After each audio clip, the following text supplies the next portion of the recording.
Most of the time, special operations and the folks who conduct them are well out of the spotlight. SOCOM recently hosted leaders and operators from more than 70 countries at the International Special Operations Forces Week in Tampa.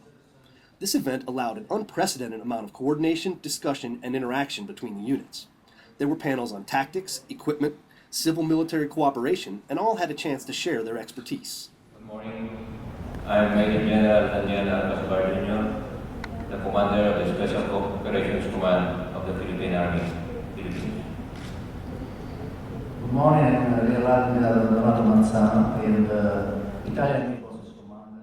The leaders also took time for question and answers with U.S. and foreign press and were quite candid considering the subject matter. Although on occasion the need for somewhat politically correct language arose when discussing the potentially differing goals of the European Union, NATO, and individual countries. I was curious, what ideologies? You have some insurgencies, active guerrilla insurgencies in the Republic of the Philippines. Are they more Islamist-based, such as the Moros and those, or do you still have the New People's Army and some of the communist and Maoist insurgencies in your country? Actually, the number one threat in the Philippines now is still the New People's Army, the Maoist communist threat. This is more widely dispersed in Luzon and in the Visayas and some places in Mindanao. These are the threat is being addressed by the military as well as the government, because the root problems of our insurgency are not really in as far as the armed conflict is concerned.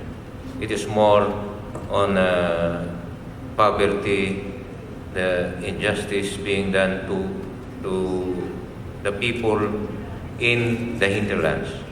We have the Abu Sayyaf movement, or the Southern Philippine terrorists, wherein these are more pocketed in small areas in Sulu, Basilan, and a little portion of the Mindanao Island. Thank you, sir.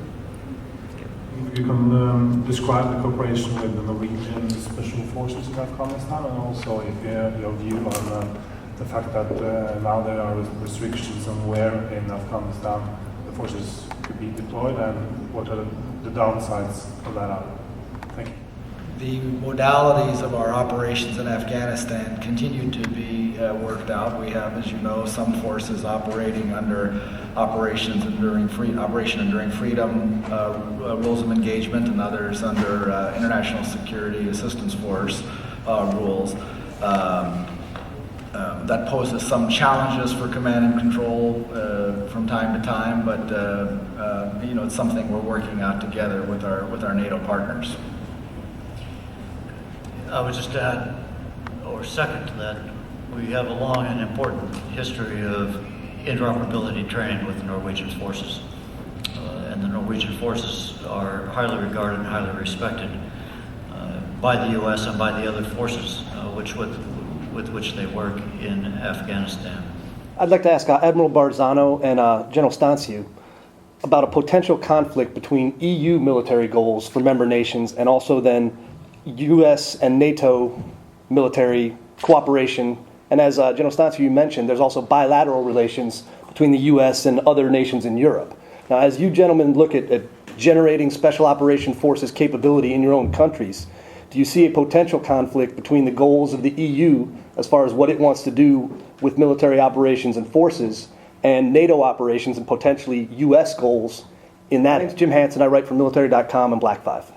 I think that you are right when we are thinking that we have not a huge, I'm speaking for Italian, for example, but I think it's the same for the special operation forces everywhere. We have not huge amount of people because they have to be well trained at the top of the combat readiness. And for this reason, I think that maybe the problem to give some priority. But for doing that, there are some organizations at the NATO, the European level, working for that. My answer would be very short. According with my knowledge, the NATO and the EU are complementary organization, not opposite. Given the classified nature of their missions, it is not always possible for our special operations leaders to be as open as they might like about their capabilities and achievements. Media days like this can help the U.S. and foreign press get a much better feel for what our elite forces are doing and thinking.